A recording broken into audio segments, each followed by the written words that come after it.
Welcome to the Horror Hangout podcast, where two bearded film fans watch the 50 best horror movies ever and then talk about them. My name is Luke Kondo with a K, and I'm joined by my regular co-host, Mr. Ben Arrington. Didn't need to do the extra Mister. I'm going good. How are you going? Yeah, I'm going great. Going good. Had to one-upmanship again. Yeah. Well, you did the two misters. I thought I need to come back to them. Yeah. So I just had some soup, a couple of crackers. So I'm feeling a little bit edgy, a little bit wired. Edgy. What kind of soup was it? It's one of those little cup of soup things, like a mugshot. It's called. And it's just like pasta and tomato. And did you down it in one when it was scalding hot? I tried to. Just to feel alive. Well, I knew we had this thing coming up, so I was like, I need to get this down quick. And then that's good. Yeah, the pasta. Is that your quickest dinner that you will do? That you will constitute? Are you constituting that as a meal? Sounds like I'm worried. No. Sounds like I'm worried about you now, but no, no. I will try and eat something else, but we haven't really got much in the house, so I don't know what I'm going to eat.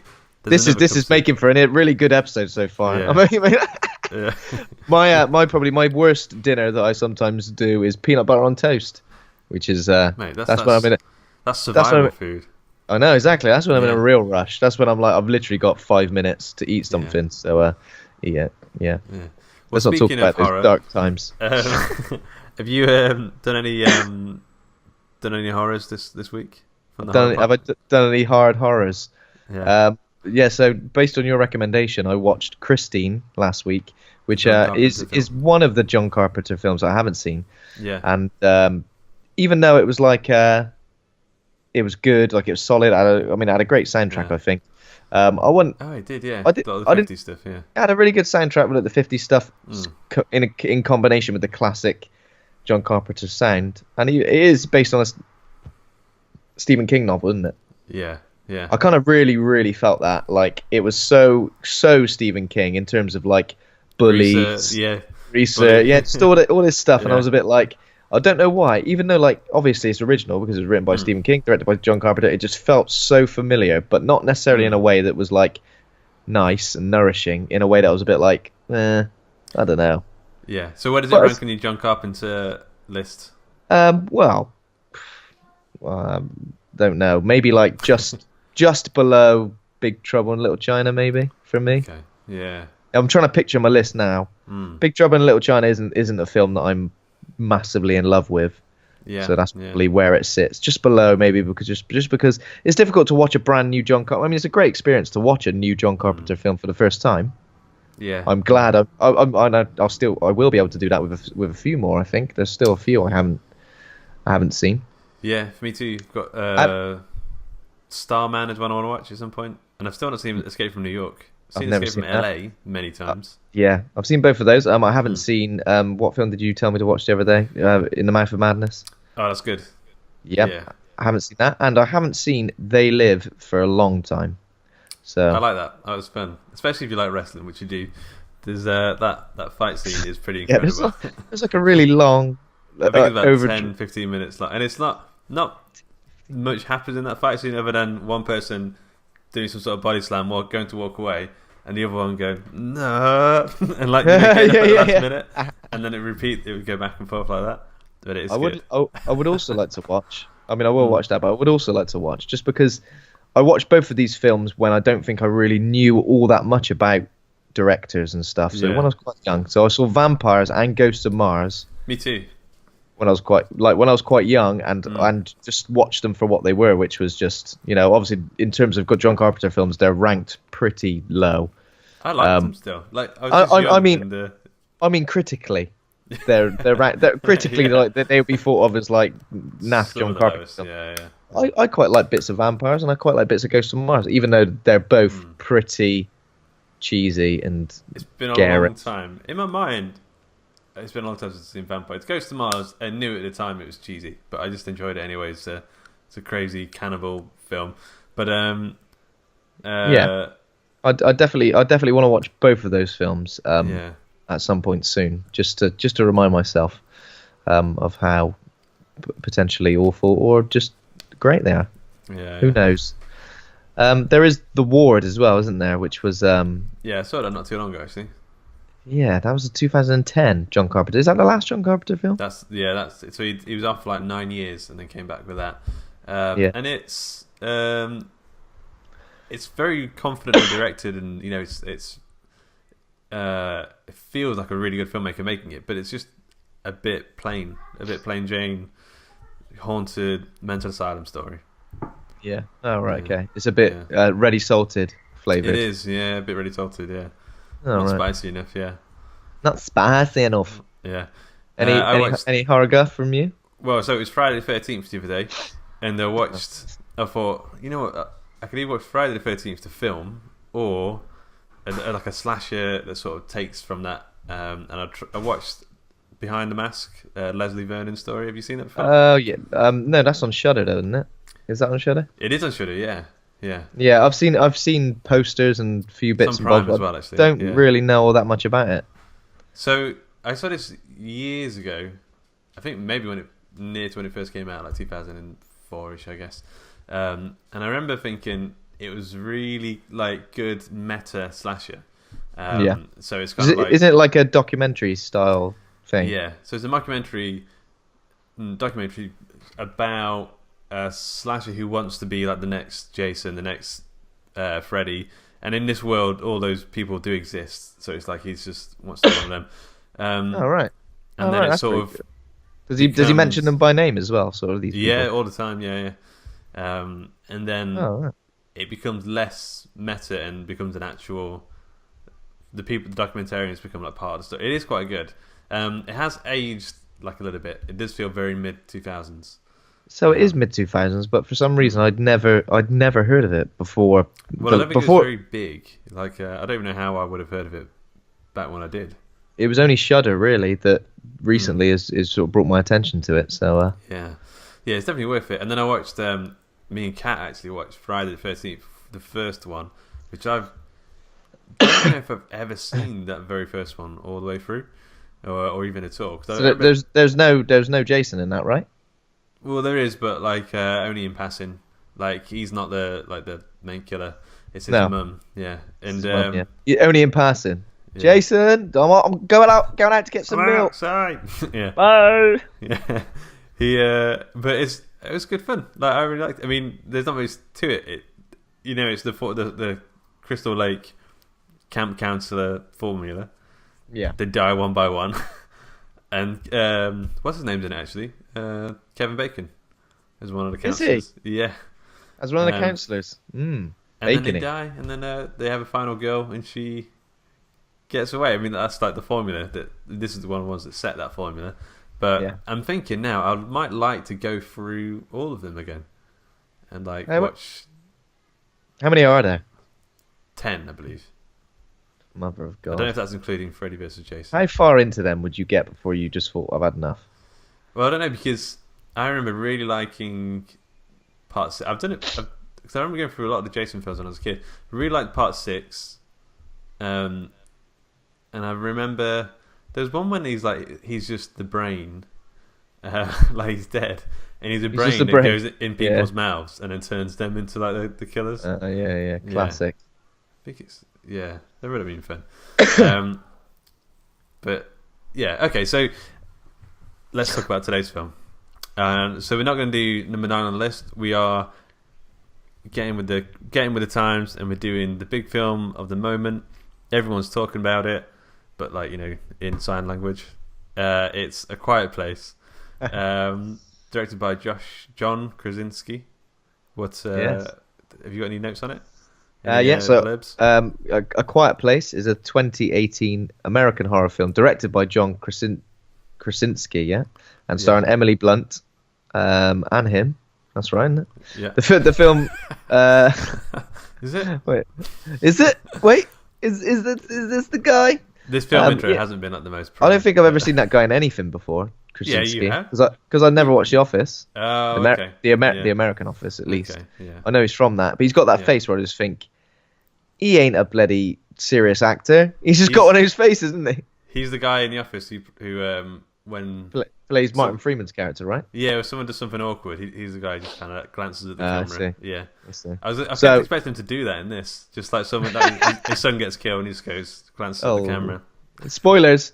There will be there are spoilers. going to be I'll put spoilers in the title. Big old spoilers in this one. Maybe they're huge ones. There will be. So the tagline is: if they hear you, they hunt you. A family is forced to live in silence while hiding from creatures that hunt by sound. So it's basically pitch black, right? Yeah. This is the Rotten Tomatoes thing. That's Splurb. My mind's on soups. Splurb. My mind is down in that scalding hot soup. Yeah. A Quiet Place artfully plays on elemental fears of ruthlessly intelligent creature feature that's as original as it is scary, and establishes director John Krasinski, Jim from The Office, as a rising talent. I think 95% Rotten Tomatoes. People are saying this is as good as Alien. People are saying this is better than Get Out. I've heard people say this is better, as good as Get Out. Get out of town. Get out of town. Get out of Dodge. Nowhere near as good as those films. It's good.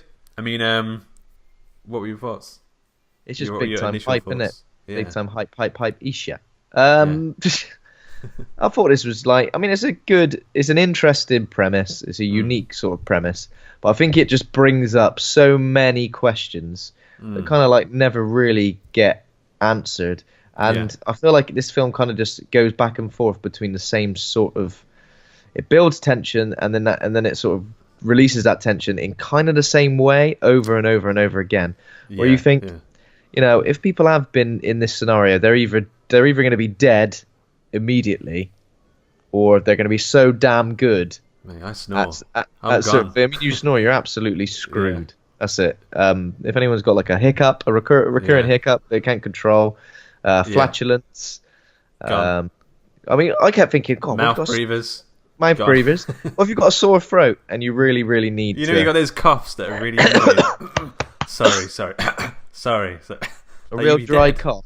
And also, spoilers, what if you have a fucking baby in this post-apocalyptic world of doom? Well, I that whole bit. I was like, wow, they've really gone like, probably the very worst thing that can happen. The nail, which was the best thing in the film. That was good because that was, I liked when that was signposted. I was a bit like, oh, hello, here we go.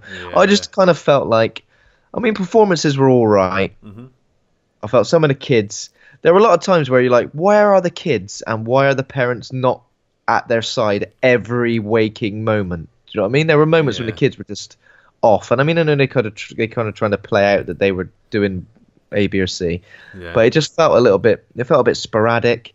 The sort of rules surrounding the creatures kind of felt one way at one point, and then as the film progressed to an eventual end, it kind of felt a bit like. And also, this is one of those films where you're like, are we supposed to believe that this has wiped out the entire human population? Because, again, spoilers, we get to a point where they manage to work out that it's got a weakness. I'm pretty sure the military would have worked out that there was a weakness. If it was as easy as that, because that would be one of the first things you think, right? Where you think, oh my God, if they're so sensitive to sound, do something sound related, yeah, that would be weapons, yeah. So it felt a little bit, you know. Also, we have seen that in Mars Attacks, and at the end of this, I was like, I wonder if they're going to play. I wonder if his head's going to pop, like in Mars Attacks, and they're going to drive around in the car with the big speakers. Playing that yodeling music. Yeah. I think also, like, we saw a hell of a lot of the creature. Like, obviously, that's kind of what you want to see, but at the same time, the creature design was a bit overly familiar. It kind of reminded me of either like the Cloverfield monster, the necromorphs from Dead Space. It felt a bit overly familiar, and I kind of think of survival horror games more than very limby. Yeah, you know what I mean? Yeah. Lots of limbs, very and it kind of felt a bit, even though yes, of course it was a very interesting and unique premise. I just don't know if it was sort of there was a lot more potential for a lot of good set pieces, a lot of good, really tense moments. I mean, there were definitely tense moments. In some ways, this felt a bit low budget, even though I don't think it was low budget, just because it never really went. I mean, I would like to see them more people in the film. Would like to see them sort of go out more, maybe forced out from the house. They definitely built stuff, hadn't they? Because I just kept thinking, how are they hammering a nail in? That is a good point. You mean how they made the baby? Are they? Yeah, that's totally what I meant. Because basically, I can never do it without being squeaky bed springs. Squeaky bed springs, exactly. Oh, we'll have to do it. We'll have to do it on the cold, hard floor again. On the wood in the water. Oh god. Yeah. And there were a few things I didn't quite understand as they were happening, but maybe it was just because my attention was kind of a bit. Sometimes it was one of those films that didn't keep my attention very well. Yeah. But maybe that's my own problem. What did you think? It feels like sensory mostly the same thing to me. It feels like sensory deprivation horror is like in vogue. So we've got Bird Box, which is a Josh Malerman novel, which is going to be adapted to a film. That's a film where you can't look at the bad guys because if you see them, they will kill you. So people go around in blindfolds. This is like the ear version of that. So if you can't hear them, the other way around. You can't make a noise, otherwise they'll kill you. I've seen a couple of short films, Dawn of the Deaf, which is like a zombie film with deaf people. Yeah. And I've got a friend who's making a short film, and it's quite far in the process, called Dead Quiet, which is this exact same concept. And this has come out now. And is that on Kickstarter? Yeah. I think I maybe back that. I think I did as well, actually. But I'm a bit like, oh, that's bad timing. That's like exactly the thing. And this film's doing so well. But like, there needs to be like next up we've got like a smelling horror. Like it could be called like Whoever Smelt It, and you can't smell them. Yeah. Otherwise they get embarrassed and they kill you. Maybe there's some maybe there's some sort of like thing that goes out your nose, like this tiny little smell.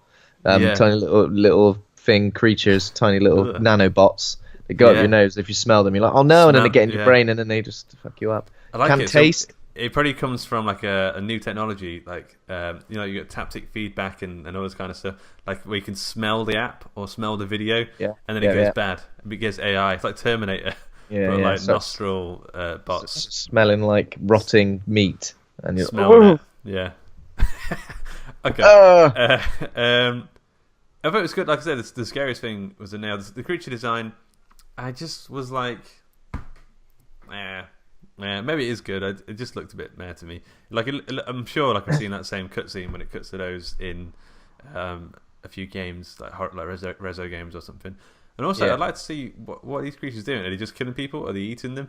What are they like? Yeah, what are they aliens? I think the biggest annoyance for me was the set design. It sounds like I'm coming really harsh, but this was a fairly enjoyable film. But the set design, I hated the whiteboard. That's like pretty much should have just said these are the big plot points. It should have. Basically, 3 things on that thing. Yeah, exactly. I mean, you don't. It's just not real life, is it? Like, and the newspapers with all the headlines nicely spread out. I feel like this is like 3 years after the things happened. We know. Clear it out. Clear this shit out. What's wrong with you? Yeah. You're obsessed. That whiteboard is squeaky as fuck. Armor. For God's sake, shut up. Armor noises. Like it just, and it's so like. I wish they should just put more words on that whiteboard. If you're going to use that whiteboard, fine. Just put a shitload of more words on there. Because just having armor noises. Yeah, it's basically just. It was just. Look, we're too lazy. We're too lazy to show you. Properly, so here's all the stuff you need to know. Bloody Jesus. But okay, so the story itself said key players. I would say one thing that I thought the performances are really good. Emily Blunt, I was like, she can really fucking act. There's like I've seen her in a few roles now. And she's always been really good. John Krasinski, Jim, didn't look at the camera once, so he's evolved as an actor as far as I'm concerned. He plays like the dad in the family unit. Everyone plays the mum, pregnant mum. Got Millicent Simmons, a deaf actress who plays the daughter. She has like a cochlear implant, I think they're called. And then Noah Duke plays Marcus Abbott, the older son, and then Cade Woodward plays Beau Abbott, the younger son, who doesn't last too long. I don't know if I was too keen on the kid actors there. I can't remember them too much actually. I'm thinking more of Emily Blunt going around the house and screaming in the bathtub, and like I felt like a very believable sort of performance, especially standing on the nail and that kind of thing. Yeah. Home Alone, that reminded me. Yeah, I was thinking Home Alone as well. Yeah. I was thinking, well, Marv just let it out. You'd be screwed. Yeah. So it opens with, it's a town, it's post-apocalyptic future. It's not so far in the future where, Mad Max level of post-apoc. No. It's more like Last of Us level of post-apoc. Yeah, as far as we can tell, there aren't that many people around at all, because we're kind of like, we kind of see this family, and then we see like one or two other people later, but that's it. Yeah. There's like no one around. So what is it, 2020? And apparently most of Earth's human population has been wiped out by sightless alien creatures with hypersensitive hearing, and they're just like bastards. Sure. Were you getting any sort of M. Night Shyamalan vibes? I was watching this and I was like, although it didn't have a twist ending or anything, I guess so. Something about it reminded me of like The Village or some of the sort of more like tenser Shyamalan movies. Yeah. Okay, so we open with they're out in this shop, all 5 of them, and they're being super quiet. There's like no noise for the first 30 minutes of this film, maybe longer than that. No noise at all, apart from like little squeaks and spots and stuff like that. Look, burps, and they're rummaging around this shop for medicines and stuff like that. And then the youngest son, Cade, I think his name is playing with a rocket, like a toy rocket, and then he nearly drops it at one point. Nearly drops it, and he drops it, but then the deaf daughter, that Regan, is it Regan? Yeah. She catches it. Oh bloody hell! And then the dad goes, "Take these bloody batteries out, you mug." Yeah, you mag. But then we didn't. But then we see the boy picking up the toy again. We didn't need to see that, did we? Nah. And then the batteries. He takes the batteries for the toy. They're walking across the bridge. He pops the batteries in. But I still don't know if the kid would have done that. I mean, maybe he was very young. You know kids better than me. I mean, how would he have done that? You never know. Maybe, possibly. It's hard to say because I've never really been around a kid in a post-apocalyptic scenario where you say, if you make a noise, you will die. Yeah. So I don't know. Maybe they'd listen, but I don't know. Probably not.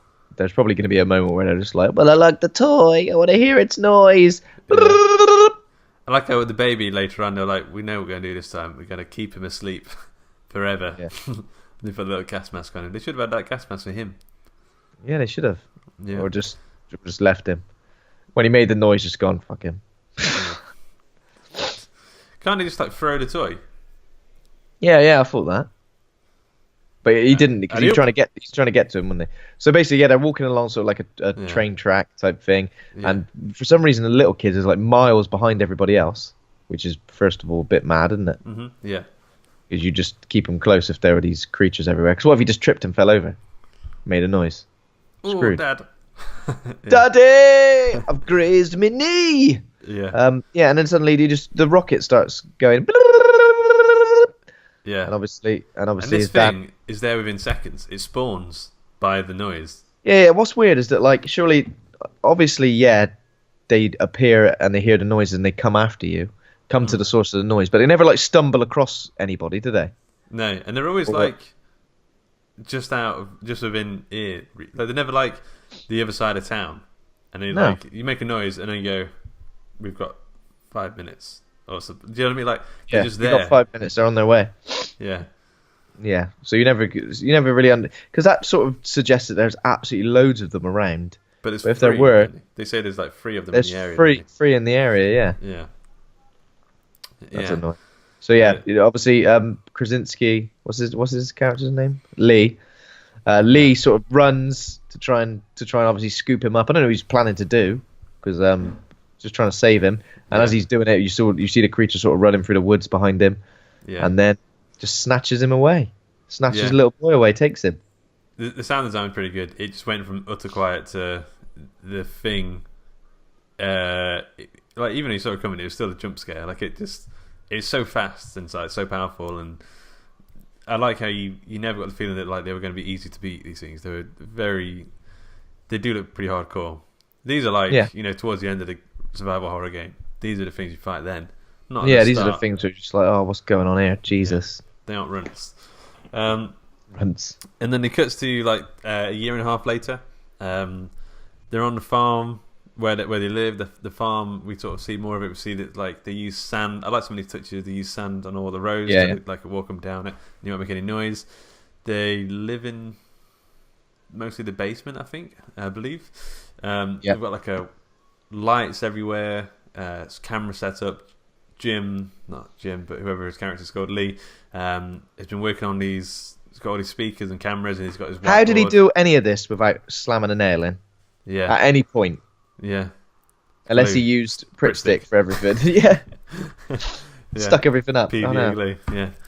And then also, sorry. No, they've got electricity, yeah? They have.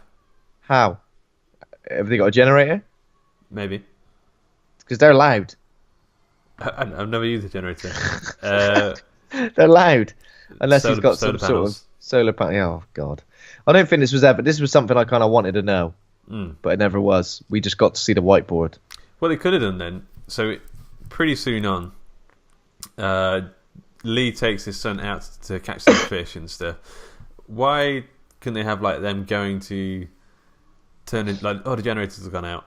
We need to go turn the generator on, and then he takes his son to do that with him, and that could have been level 1. And also we kind of made to understand it if there's like another sound, which is like almost like background noise. Yeah. So like a river, or I guess if you had a generator and it was on constantly, it would become part of that background noise, and it would mask your noise in a way. Yeah. Can't they live by the waterfall? That's pretty good thinking, actually. Can they not live by the waterfall? Or like have something that makes a constant noise. Then again, I quite like the peace and quiet. I imagine it's quite comforting sometimes. Yeah, comforting, but at the same time, you know that if you bloody knock anything over, which they're really good at doing, every time they've got like limbs flying everywhere, knocking things over, you're like, well, I'm screwed. That's it. Yeah. Jesus. I knocked over my yacht Bovril. They're on their way. So what happens is, we see more of the family, the house, the daughter with a deaf thing, her cochlear thing doesn't work. Jim's making her a new one. Jim, I keep calling him Jim. I've known him so like 11 seasons of The Office. He's making her a new one, hammering the shit out of something just to. No, he's not. Yeah, such delicate hands. Shit out of something. And so she doesn't want to take it. She's sick of him shoving stuff in her ears. He's like, is it going to be the finger, or is it going to be your wet finger again? Because I can't do it anymore. Just constantly giving her a wet willy over and over again. Yeah. This joke is awful, and I'm going to sign that to you as angrily as I can. So Jim takes the son out to the river to get some fish to teach him the ways of a man in the modern world. There is a lot about like traditional family sort of things here. Like, he doesn't let the daughter go with them to do the man stuff. I don't know if that was a thing they were trying to say. Middle class American family values. Not too sure. Possibly, or maybe he was just, I don't know. It was weird. Maybe he felt like he didn't want her to come because he was worried about her getting, I don't know. Yeah. So they're going to do that. Whilst they're doing that, the daughter gets super mad, and then she takes the broken toy from the start of the film to the bridge where the son died, and she's gonna live there from now on, I presume. I don't know. Yeah, just gonna live on the bridge. Yeah, like a troll. And then whilst they're out, what's her face is doing some laundry, Emily Blunt, and then accidentally pulls up the nail on the stairs. Yeah. This feels like it's all towards the end of the film. Is this like the order of the film? Yeah. Well, I think there's a bit more of them sort of setting. Yeah. They play Monopoly.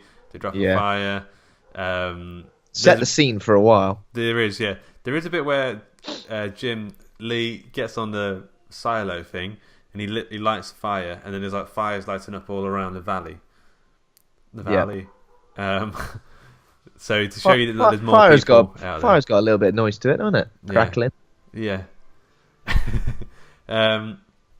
Do they just know when a noise is caused by a human? They're like, fuck it out. Someone's dropped a gut somewhere. Oh, we're going now.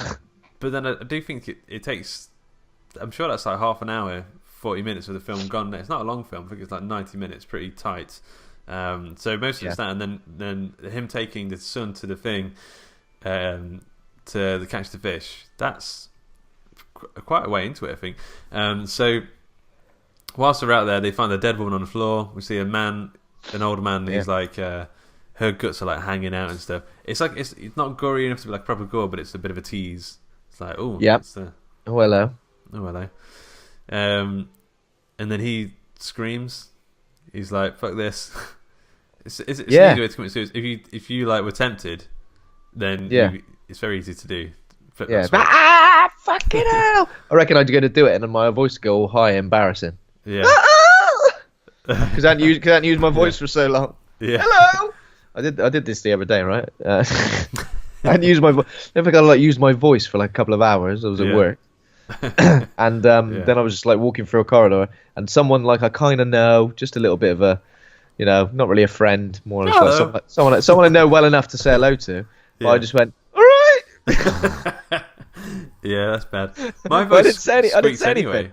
Like on podcasts and stuff, every now and again my voice, I can't talk for longer than half an hour if my voice starts to do this weird sort of little noise. Oh, all right.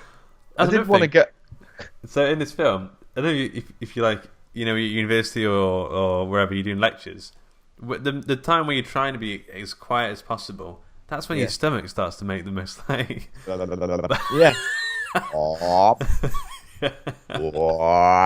What was that? That's good. There's a frog somewhere. It's one of Korean trumping frogs. People fight in their sleep as well. That happens. Yeah, it does. You have to sleep with a pillow perfectly like gaffer tape to your ass constantly just to dampen the sound. Shut. Yeah. You have to tape yourself shut. You would. Yeah. You literally like, and also, sorry, it'd be a bit disgusting now. When you sit on the toilet, and sometimes the toilet acts as a megaphone, doesn't it? Yeah. It does. When you're trying to be quiet. When you're trying to be quiet, when you're in like when you're squeezing stuff, when you're clenching stuff, that's when the gases really. That's when the gases really push against. Someone just outside the door. Bap! God, what was that? Yeah, I'm hoping that one of the aliens to hear that noise. They're like, "Oh, wait." They must have shit like the side of the house into like a pile of sawdust, wouldn't they? That's what they'd have to do. And also the diet's weird. It's like all like mushrooms found on the street and like raw fish and stuff. Yeah, they can't eat anything good, can they? Yeah. See, my voice. There's no roughage in that diet at all. Oh, I really want those. Doritos. Well, you fucking can. Oh my god, crisps! Can you imagine eating a packet of crisps? You can't. Eating a packet of crisps would be a nightmare. Yeah. Someone told me that like crisp packets. In a world I want to live in. There's a science around crisp packets where they will rustle, no matter how vigorously you get the crisps or how gentle. The decibel level of the rustling will always remain the same, just in the way the crisp packets architecture is. Did you eat anything while you were watching this film? No, I didn't. No, I had a bottle of water. I'd be dead. There's a girl who there's a jumpy bit, and she had this popcorn, and it went. She like choked the popcorn, and you saw it rise, but is this real? Yeah, that's such a cliche. Right, like a couple of like little kernels rise above her head in the shadow. Snatched them out of the air before she had a chance to realise that they'd gone. Like a chameleon, my tongue sort of unfurled and brought it back. Yeah, my eyes sort of going that sideways. So basically, your eyes. Basically, you can't do anything. You can't do anything fun in this world. No. If we live in a world where you can't have crisps and you can't have a shit in peace, then I'm afraid this ain't a world I want to live in. You pronounce shit and piss weird then. Shit in peace. Shit in peace. Okay. Where are we in the film? So she starts going into labour, Evelyn, and then she like smashes a pic. At this time, she smashes like a picture frame, and I just think, stop smashing stuff. Someone smashed like a lamp earlier, and then someone smashed a picture frame. For God's sake, be careful. I know you're going into labour. My God. Yeah. So she starts going into labour, and then the nail, which we saw come out of the floorboard earlier, she bloody steps on it. It's like a long nail, and it goes right up. Must be into the bone. I don't understand how it's not. Yeah, that's bad. Yeah. And then he manages to like not scream into. She's having contractions. Clearly, she holds the scream in. I like how she manages to hold the scream for the pain of the nail, right until she gets into that bathtub until the firework goes out, and then she can finally let that scream out. Yeah, it's got nothing to do with the contractions at all. Oh, my bloody foot! She's terrified of fireworks. That's the truth. The fireworks are going up. She's she's like a dog. Yeah. Okay, I think we're underplaying like how tense this bit is, where she's going in, she's in labour, she steps on her bloody nail, she's scared of fireworks, and all the time there's like one of these creatures just like clicking around. Also, would you not like close everything so that the creatures can't get in? They haven't got hands, have they? I'm sure they could work their way in. The doors are open, so they seem to just be able to just appear. Yeah. That's another thing that's annoying. You should like, because that basement, if she just closed the bloody door at the top, maybe it wouldn't have got in. All the doors are open. Were you born in a barn? Shut the door after you. The door's open again, and then so the fireworks go. Okay, so we need to go back, I think, to Jim, Lee, and his son. So all this is happening at the same time. It's like lots of moving parts here. They are out in the thing that they see the guy in the town and his wife's dead. He starts screaming. I think he should have sang a song. I think like yodeling. Everyone seems to like just think, if I just scream, why would you want that to be like your final noise? I would sing like my favourite song. I don't know what to be at the time. I'd sing Welcome to the Black Parade, My Chemical Romance. When I was a young boy, my father took me into the city to see a march shot. That's how quick it would happen. Yeah, you would not be able to get to the chorus because it's like a minute and a half into the song. Yeah. You'd be dead. You'd be dead for the chorus. Unless you start on the chorus. Unless you start, you'd have to. Yeah. Carry on, we'll carry on. Yeah. So the guy screams. The thing comes and kills him while Lee takes his son and hides. And then they start to make their way back towards the house, the farmhouse. So she's turned the lights red. So she's turned the lights red, which basically as well. It's good. Yeah. Shit has hit the fan. Yeah. So oh my god. And then what does he do? He goes sets off the fireworks at this point to be the diversion to find Evelyn. I won't want to keep fireworks around. No. So while those fireworks go off, she is in the bath screaming at the fireworks, and then she has the baby. She takes it downstairs. They've got like a little soundproof basement or something. Why are they not in there 100% of the time? Yeah, and then there's one of those things. Oh no, I think that's a little bit later on. One of those things finds its way in again without hands. Yeah, but we see that as they're getting into the basement, they are sort of roaming around. This was very, when you said it was a Shyamalan vibe, I got the Signs vibe quite a lot, mainly because there was obviously a cornfield. But obviously this stuff in the house as well, where they were kind of like trying to hide as these sort of, they were quite slow moving and stalky when they were walking around the thing, weren't they? Yeah. There's quite kind of tense. I think. Wasn't there a bit where it's like kind of pushing its face? There was a very alien bit actually. I'm sure there was a bit when it pushed its face into hers, pretty much. I can't remember that. No. But yeah, Lee. So they have the baby. They put the baby in like a little soundproof box. The gas it.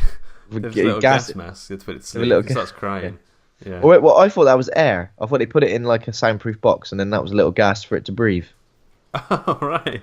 Rather than because it started to cry, I thought they were like, go back to sleep. I thought it was like a quick off button. What a life, eh? Just be asleep constantly. So and then Lee leaves to sort of go and find the other children, like obviously the deaf girl, and then his other son, who kind of, I don't know what happened to him in this scenario, but he ended up off somewhere, didn't he? I found. Did you not find this bit a bit jarring so Evelyn's like asleep with the baby, and then she just wakes up and it's flooded. Is it flooded? How did that happen? I think she ran a bath. There's a couple of things around here that don't make too much sense to me. So she ran a bath, I guess, after she had because there's blood in the bath after she had the baby. She was like, better clean that up. Probably left the tap on then. That's the only thing I can think. I was just confused. I was just confused because suddenly the basement was filled with water, and I was a bit like, "What's happened here?" Like, Yeah. Are we supposed to just think that this is the kind of thing just happens? I suppose it does, but maybe sailors do flood. And then the thing when she wakes up and it's all flooded, and like she's hiding with the baby from there's a creature in there. Again, the creature's just in there. What happens to that creature? Like, cause I don't think there's any particular noises that, because there's a bit where she's just sort of hiding from it, and then the next it's not there. Yeah, I guess she kind of like went behind. The water was kind of like trickling down from somewhere, and she managed to get her baby. And yeah.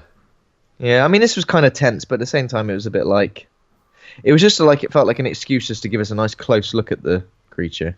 Yeah, which I don't think we needed. We definitely didn't need it as many times as we got it. Sort of too much. Yeah, and it had like sort of too much. That, like when I'm looking back at it, when I'm thinking back to it, it looks like a shitty PlayStation 2 cutscene in my head. Yeah. The way they moved reminded me of the licking things off Resident Evil 2. Yeah, they were very much like lickers, definitely. Yeah.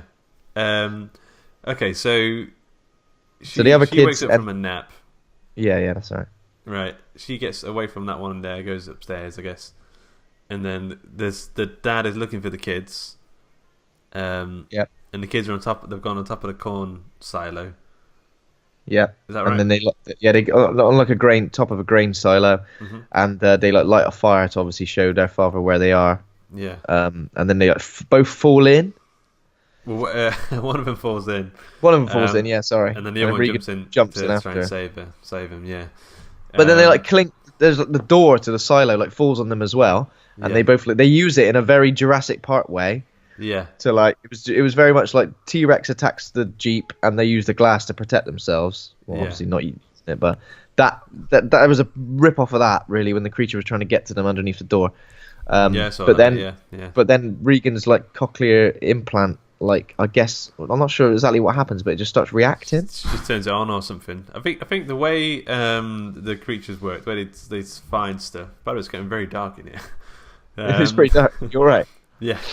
The way they find stuff is through echolocation, so they make a noise and it bounces back. So I'm guessing it was making a noise that resonated with some frequency thing in her thing, and it was feeding back, like a feedback loop or something like that. I don't know, but that's what I'm guessing. And then it sort of finds out really painful. It's like, oh my ears, and then it runs away. Also, the heads have like this weird armor thing. I think we see this at this point where it's like there's the head, and then there's like armor sort of. That's a weird idea, isn't it? Sort of the armor sort of comes away from the head when they're listening for stuff. Yeah, it's sort of like almost like it opens up and it's sort of like floaty. Yeah, and that's not their obvious weakness, and you're thinking no one picked this up, that this was their weakness. Yeah, someone would have. There's smart people in the world, Lou. There are. The thing goes out of the. Bursts outside, so they have an exit to the silo. They get out, they meet the dad, they all hug, and then they have to get in the car. And then they're pretty much going back towards the house, and then I think the creature's like still sort of following them for some reason. Lee like attacks it, Lee like attacks it with an axe, and the two kids get in a pickup truck. Yeah, that was the Jurassic Park bit when it was attacking them in the car. Yeah. Exactly. Flipped it over and stuff. Yeah. And then Lee does the old heroics. When his scream is the scream of when you haven't said anything for a while. Oh. Yeah, it was a bit of a George of the Jungle tryout. It was one of those where does he really need to sacrifice his life to save them? There, does he need to just give himself up? Like really? Yeah. It felt a little bit emotional. It felt a little bit like. I don't know. Because also Evelyn is watching it on the CCTV at this particular point, which I kind of thought, you know what I mean? It just felt, yeah. It was one of those things where you're just a bit like, oh, come on. Oh, come on. And then so he sacrifices himself and gets killed by the thing, and then for some reason Regan and Marcus, the kids, they just like take the handbrake off of that truck and it just rolls down the hill. Is that like a part of a plan? Like, is that like the? But then. But why does that roll down the hill silent? Why does it roll down the hill silently? What's going on? I guess it's going over the cornfields, so it would make a slushy sort of like sort of noise.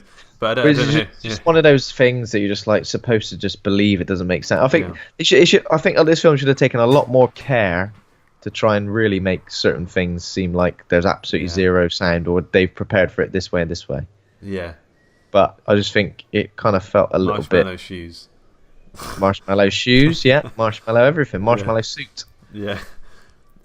So Jim Lee's dead at this point. He's been maimed, eaten, whatever happens. Sliced up into guacamole. Yeah, these things, by the way, look like, there's those drawings people do with like, oh, this is what Pokemon look like if they were evil and real. Cyber. There's that Pokemon called Cyber with like the blaze hands. This is like the real evil version of that. Really? Just remind me of that, yeah. So then, Cyber's pretty evil as it is. Yeah, Cyber. And they go into the house, but then things are still coming. People still making bloody noises, so they're still coming. This is the first. I didn't realize this at the time until I read the Wikipedia summary. This is the first time Regan had been in the basement. So it's the first time she'd seen the whiteboard. And oh right, okay. That wasn't obvious, was it? Well, there was a bit earlier in the film when she was going to go down into a basement. Yeah, that's right. But I don't think it was made very clear that's where. No, it wasn't. Because was it in a different house? It seemed like it was in a different house. Yeah. It was a bit like I wasn't sure. The geography of the house was a little bit. It was a bit disorientating. Really, I didn't really know where they were. Everywhere kind of looked different. Every scene looked a little bit like they were just in a different house in a different place. It didn't. Yeah. It didn't feel homely. Yeah. So the things are still coming. There's one coming right at them. I think it's downstairs now. It's like, I'm gonna get you. I'm gonna get you. And then she looks at the whiteboard and it says like noises or something like that. Like it says noises hurt it or something. Hates noises. Oh, I don't know. Yeah. I don't know. There was a bit of the whiteboard where it's just like I can't remember, but. Yeah. But then she works out that like her cochlear implant starts to do the same thing again, and the thing's like, oh, my head. And if I was her, I would be like that, like Professor X from like the cartoons, just to sort of do the action. Yeah, just to feel like a superhero. Exactly. And it's like, bloody hell, I've got a bloody terrible migraine. I was out on a sauce last night. Oh God. Yeah. And then the thing like it's sort of like confused, drunk, and then looks at him, tongue hanging outside, and then what's her face? Emily Blunt shoots one off on its face. Yeah, she's got a shotgun now. Did we see the shotgun before? I think we did, didn't we? A couple of times. Yeah, we did. Yeah. Lee had it. She turns into like Rambo or some shit and just like blows its brains out, and then they look at each other like, "Oh yeah." So the ending. I've got to ask if you think it was a good ending or like a bit of a naff ending, where what's her name realizes she's got a big speaker system to plug a cochlear implant into. And then Thingy's cocks the shotgun, and like there's the other two are coming towards the house through the CCTV footage to see that, and she just cocks the shotgun and then says something like, "Come get some," not that, but like one of those sort of equivalent moments. Come get some. I mean, come get some.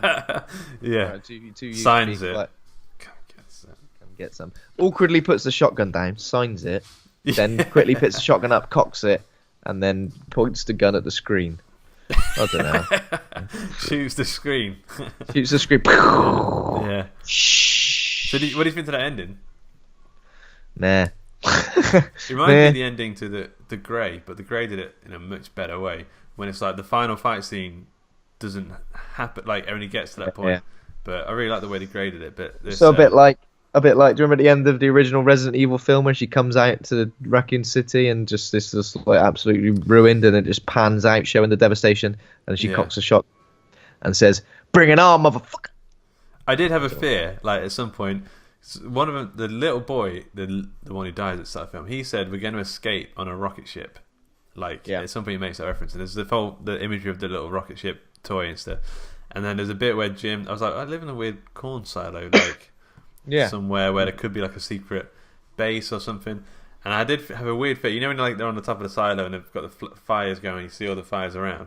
I was like, I wonder if they're like on top of a spaceship, like a rocket ship, and like it's gonna like open up and they're gonna escape. All the families escape in this rocket at just the end into space. Because I was getting the Shyamalan vibes. I was like, what's particular destination. Well, we're just going to fly into space, and in space, no one can hear you. No one can hear you scream in space, so it's fine. 2020 is the year is. So, I mean, we'll be living on Mars by then, I reckon. I reckon so. I reckon we'll just be we'll just be brains in and jars. And then they'll go into the cockpit, and Elon Musk will be there and goes, "Don't worry." yeah. Don't worry about it. I've got. And then SpaceX, like a big SpaceX logo, flies across the screen. And then he drops a nuke on planet Earth. Yeah. Solar powered nuke. Solar powered nuke. Yeah, exactly. The strongest one. Strongest one. Yeah. Okay, so cool ending or naff ending? What do you reckon? Yeah, I wasn't particularly keen. I thought it was all right, but Okay, cool. Trivia. You ready? All right. So this is a very new film, so there isn't that much trivia to choose from here. So John Krasinski, the director and actor in the film, he said that his wife, as he said "cut" when she screams at the fireworks in the bathtub, Emily Blunt says something amusing. Can you imagine? Can you have a guess of what she might have said at that point? So she just screamed, fireworks, cut. This is different. They're usually true or false, these ones. So I'm pressure. She says, "Fucking hell." She says, "Give me a clue." It's the kind of thing you ask someone at the office. What was that? The kind of thing? The kind of thing that you ask someone at the office, like a random, not like a filler conversation that you just say whenever you see someone. Oh, what do you? What's the weather like? It's close enough. Well, it's not close enough. It's not close at all. What's everyone having for lunch? So she did this. And it went cut. It went. Oh, what's everyone having for lunch? That was the. I don't know how you got that. What an absolute card she is. She's crazy, isn't she? Crazy. She's giving birth out of her. And she's obsessed with lunch for some reason. She's obsessed with lunch. She's just been thinking about it. She's screaming, but she's thinking, I could murder a Dairyly Lunchable. Okay, here's a good one. So guess who was the motion cap actor for the creatures? We talked about him before in the show. It's not Andy Serkis, no. It's obviously not Andy. Doug Jones. No, it's John Krasinski, the director and actor. I told you we talked about him in the show, in this episode, actually. I thought you meant on the show, as in like on the 50 episodes of the show. I had to go back in my head to the 50 episodes to think about every person we mentioned. Every motion capture. See, you threw me off because you mentioned Andy Serkis in almost every episode. You can't hit me with a motion capture. Well, that's sort of the point of the. He was really John Krasinski was really good at walking on his like fingertips and crab man. Yeah. So there are exactly 57 noises in this film. True or false? 57 noises. What do you mean? Just like different noises and the source of the noise? 57 noises. False. It could be true. I've just made the number up. So could be true. But let's go with false. Yeah. Okay. Here's another true or false one. This was supposed to be a Cloverfield film. True or false? That's false, isn't it? No, it's true. What? It was what? Early on in the development, they were pitching it as a Cloverfield film, and then at some point, they said no, it doesn't quite fit. I thought that was a dirty rumor. No, it would kind of make sense as a Cloverfield film. I think it might be a bit close to 10 Cloverfield Lane, but it would. Why not make a Cloverfield film? Also, it kind of changes the idea of how the Cloverfield monsters work, like hunting by sound. And also, it would be but it probably would be a better Cloverfield film than the Cloverfield Paradox. Then. Yeah. Okay, so the final question: to capture John Krasinski's final screams, the one that saved his kids, they used the sounds of pigs, Quint's fingernails on a blackboard, a singing crow, and the screams of John Krasinski. True or false? It's got to be true because that combination is that's enough to make someone actually give birth. Yeah, definitely. Yeah. I recognise the fingernails on the blackboard bit. Yeah, me too. Yeah, the Wilhelm scream. I think I got a bit of that in there. There's always a Wilhelm scream. Exactly, yeah. Okay. You got to grade it, film. You've got to grade the film, dude. You got to grade it, film. Okay, it's the soup. I don't. Bad soup. Soup's gone to bad juju. I think this film isn't going to live long in the memory. It's probably not a film that I would ever watch again, and Like, I don't think it deserves most of the hype it's getting. I mean, it was watchable. It was a good way to kill some time, and it was a fairly unique premise. But I just think it frustrated me a bit. Yeah. Brought a lot of questions up, and just what didn't feel. Even though it's original concept, I feel like it borrowed a lot from other films in order to sort of get to where it needed to go, and it was just a bit underwhelming. I'd probably give it a C minus. Fair, okay. So I'm the same as you, really. I think it was a pretty good film. It was fun. It felt a little bit sophomoric in a lot of places. Like the set design just felt a bit amateur, a bit student filmy. The creature design I didn't think was all that, but it was fun, and it was a good effort. So I'm going to give it a C. C for effort. Yeah, and I think like 95% Rotten Tomatoes is ludicrous.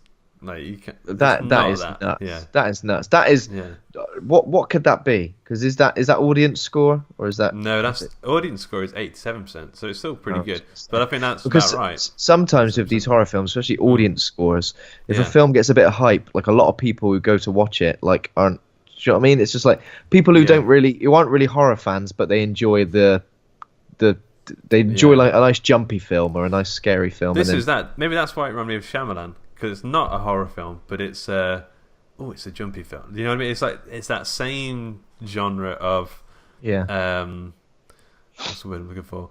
Not like a tense, jumpy, horror-ish thriller. Yeah, with some that's exactly the genre you're looking for. And you know, I mean, it's a thriving genre. Yeah. Okay, cool. So next week we probably are going to jump back into the list. Number 9. Working our way through that, we're going to be talking about Guillermo del Toro's second film on the list, Pan's Labyrinth, which I think I've been looking forward to this for quite a bit. But I've seen it so many times that, and fairly recently, that it's like, do I even need to watch it again? I know it. I'm not seeing it for a little while, so it'd be good to watch it again. Cool. All right, man. This show is brought to you by Hawk and Cleaver. Head over to hawkandcleaver.com. Become a patron over at patreon.com/Hawk and Cleaver. Thanks to Kovac Cameron for our music. Thanks to Acast hosting the show. Thanks to the listeners for listening. Thanks. Don't make a noise because they'll get you. Thanks to my co-host Ben for being a real horror dude. Thanks, Luke. Goodbye. Is that goodbye? I figured. I'll see you when I see you. I'm watching you. I'll see you when I see you. Yeah. If I don't see you for a week, I'll see you for a window. Maybe when I saw someone doing that to me, they were just saying goodbye. I thought they were threatening me. Yeah, and then you punch them. Cool. All right, man. See you in a bit. Bye.